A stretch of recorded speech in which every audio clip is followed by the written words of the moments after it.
Hello students, welcome to Study Point. कैसे हैं आप सब?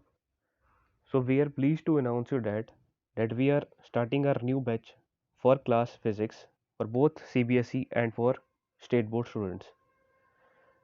सो हमें काफ़ी रिक्वेस्ट आ रही थी इसके बारे में कि आप क्लास 11th के बैचेस स्टार्ट कीजिए।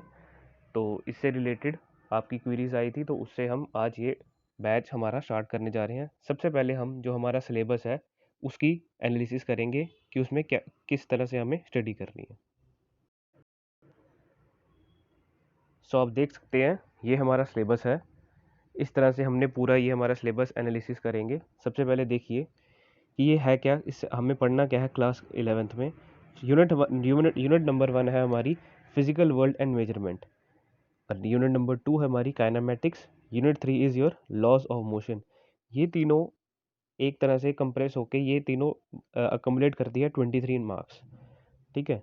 और इसी के बाद हमारी जो वॉल्यूम 1 है, आपको पता होगा कि हमारी जो इस बार जो क्लास 11 की फिजिक्स है वो 2 पार्ट्स में डिवाइडेड है, वॉल्यूम 1 एंड वॉल्यूम 2।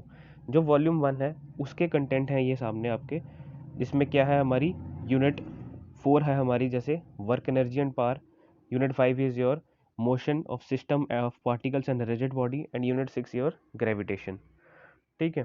इसी के बाद हमारी यूनिट जो हमारी वॉल्यूम 2 है उसके कंटेंट्स हैं ये, जिसमें आती है हमारी unit number 7 is properties of bulk matter. Unit number 8 is your thermodynamics. 9 is your behaviour of perfect gas and kinetic theory of gases. And your last unit is oscillation and waves. ठीक है। तो ये सारे मिलके आपके total बनते हैं 70 marks. ठीक है। और इसमें से आपके 13 मार्क्स का क्या होगा, प्रैक्टिकल्स होंगे।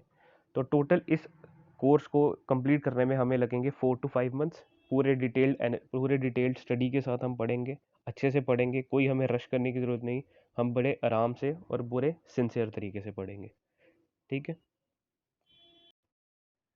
तो हम स्टार्ट करते हैं आज अपनी फर्स्ट लेक्चर से, जो किस पे होगा, फिजिकल वर्ल्ड एंड मेजरमेंट पे। तो सबसे पहले हम बात करते हैं मेजरमेंट की, कि व्हाट इज़ मेजरमेंट। तो मेजरमेंट को हम किसी लेमन भाषा में बात करें तो मेजरमेंट सिंपली क्या होती है, किसी भी चीज़ को मेजर करने की तरीके को हम मेजरमेंट कहते हैं। ठीक है।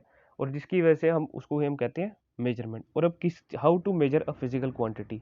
सबसे पहला टॉपिक आता है how to measure a physical quantity, कि कोई भी एक क्वांटिटी है तो उसको किस तरह हम मेजर कर सकते हैं। तो उसको मेज़र करने का तरीका बेसिकली क्या है, जैसे कि आज से काफ़ी सालों पहले हमारे पास कोई भी ऐसे इंस्ट्रूमेंट नहीं होते थे, या कोई भी ऐसी डिवाइसेस नहीं होती थी, या कोई भी ऐसे सिस्टम ऑफ यूनिट्स नहीं होते थे जिससे हम किसी चीज़ को मेजर कर सकते हैं।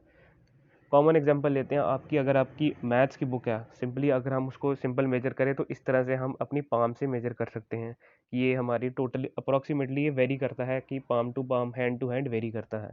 ठीक है। बट ये एक कोई स्टैंडर्ड वैल्यू नहीं है, ये स्टैंडर्ड तरीका नहीं है मेजर करने का। तो इसीलिए हम एक अच्छा सिस्टम ऑफ यूनिट पे जाएंगे कि जिसकी वजह से हमें पता चले कि टोटल और प्रिसाइज मेजरमेंट इसकी किस तरह की जा सकती है। ठीक है। तो जैसे आप देख सकते हैं कि जैसे सबसे अब हमारा नेक्स्ट टॉपिक है, जैसे कि हमारा सिंपल सा, कि expressing measurement of a physical quantity. ठीक है। तो अगर हम बात करें expressing measurement of a physical quantity की बात करें, तो अगर अगर हम सिंपल लिख दें कि जिस तरह ये दिखा है कि suppose we measure a length of a rod and right length is equal to 28 metre. Length is 28, simply लिख लें। तो what does 28 signify. 28 dozen in means कि ये 28, व्हाट इज 28, 28 क्या वो एक मीटर है, क्या वो एक सेंटीमीटर है, या कुछ भी एक क्वांटिटी है, वो ये सिग्निफाई नहीं कर रहा है। लेकिन उसी को अगर हम मेजर करना हो, उसको हमने एक प्रॉपर मेजरमेंट की फॉर्म में लिखना हो, तो हम इस तरह लिख सकते हैं कि व्हाट इज 28, ऐसे लिख सकते हैं 28 मीटर है, 28 है, या 28 किलोमीटर है। ठीक है।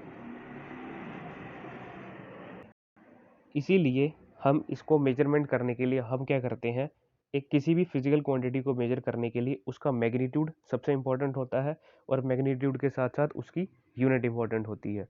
ठीक है। तो मैग्नीट्यूड क्या होता है कि उसका कितना उसकी कितना उसमें कैपेसिटी है काम करने की। सिंपली मैग्नीट्यूड को हम किस तरह बता सकते हैं कि कितना उसका, सो मैग्नीट्यूड की बात कर रहे थे हम, तो मैग्नीट्यूड हम बता सकते हैं कि मैग्नीट्यूड सिग्निफाई करता है कि उसकी कितनी फिजिकल टर्म कितनी है। ठीक है। तो इसी के साथ अगर हमारे साथ जो क्वांटिटी होगी उसके यूनिट होंगी, वो सिग्निफाई करेगा कि उसकी यूनिट क्या मेजर करते हैं वो किसी भी तरह से हो सकते हैं, जैसे लेंथ की यूनिट मीटर भी हो सकते हैं, सेंटीमीटर भी हो सकते हैं, किलोमीटर भी हो सकते हैं। ठीक है।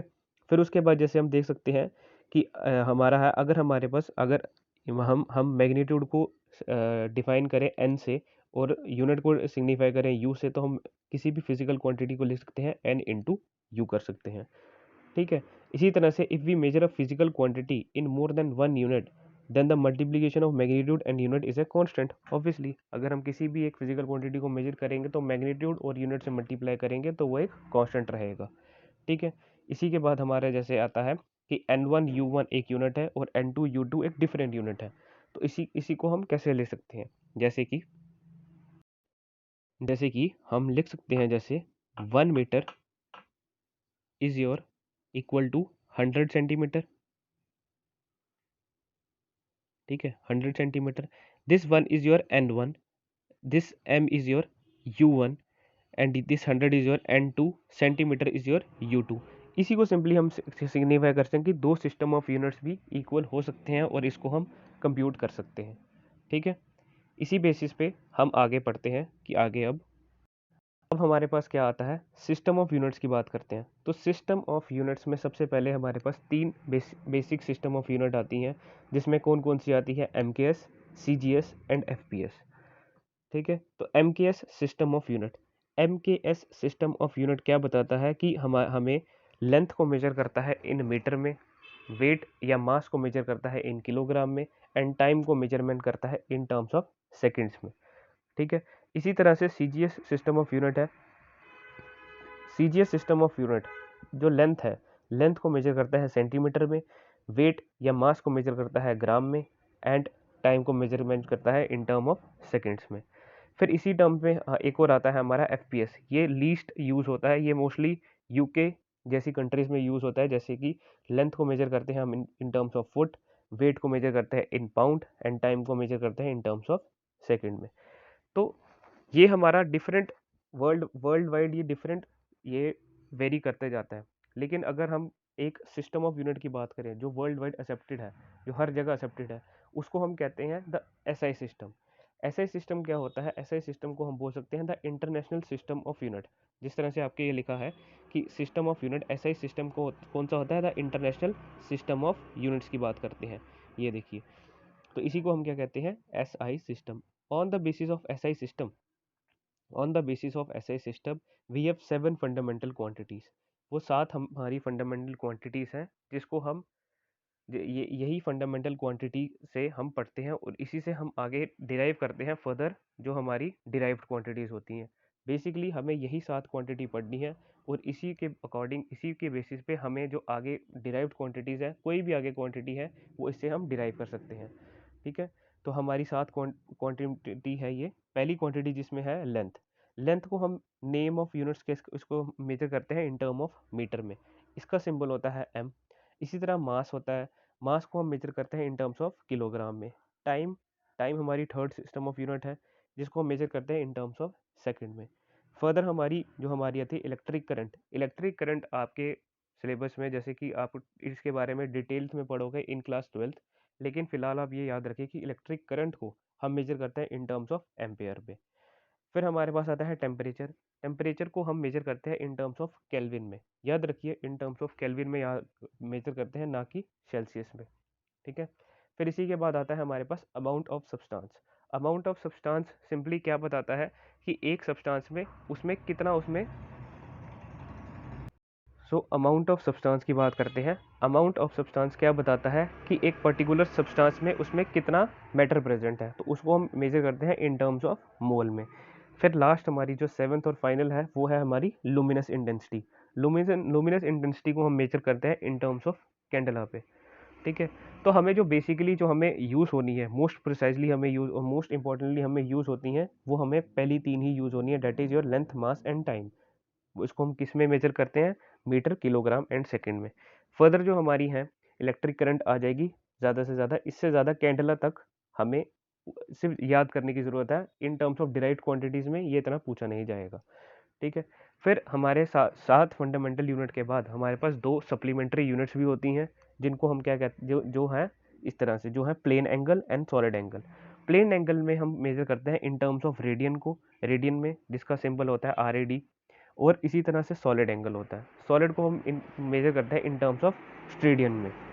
ठीक है, अब जैसे कि प्लेन एंगल है, तो प्लेन एंगल सिंपली अगर आप देख सकते हैं कि प्लेन एंगल क्या होता है, कि सिंपली एक सर्कल है, अगर सर्कल इस तरह से दिया है तो सर्कल के बिल्कुल इंटीरियर में अगर अंदर जाके बिल्कुल एक पॉइंट O मान लिया अगर हम एक, ठीक है, पॉइंट O से अगर हम एक रेडियस R डिस्टेंस दूर जाके और एक एंगल थीटा पे, एक एंगल थीटा पे एक कोई भी आर्क की लेंथ मेजर करें, और आर्क की लेंथ क्या है S, तो यही हमारा क्या होता है प्लेन एंगल।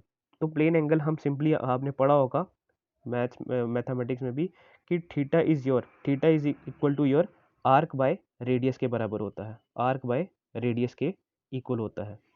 ठीक है, आर्क बाय रेडियस के बराबर होता है। तो यहाँ पे आपका यही है कि theta is your S by R, where S is your arc and R is your radius, और इसके यूनिट्स क्या होते हैं रेडियन। इसी तरह से हमारा आता है सॉलिड एंगल। सॉलिड एंगल की सिंपली आपने देखी होगी, कॉमन एग्जांपल अगर मैं आपको बताऊं, अगर सिंपली सॉलिड एंगल क्या होता है कि एक अगर आप इस तरह से एक बॉल कंसिडर करें, एक सिंपली एक 3D बॉल कंसिडर करें, और इसमें से आप इस तरह से इसमें एक कट्स लगाएं, इस तरह से,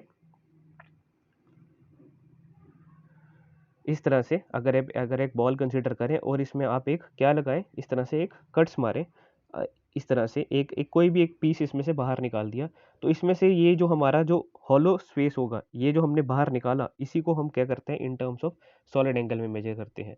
तो सॉलिड एंगल को मेजर करने के लिए हम क्या करेंगे, सॉलिड एंगल को डोनेट करते हैं ओमेगा से, ये यूनिट होता है ओमेगा का, सॉरी, सॉलिड एंगल को मेजर करते हैं इन टर्म्स ऑफ ओम्स में, ये सिंबल होता है ओम का।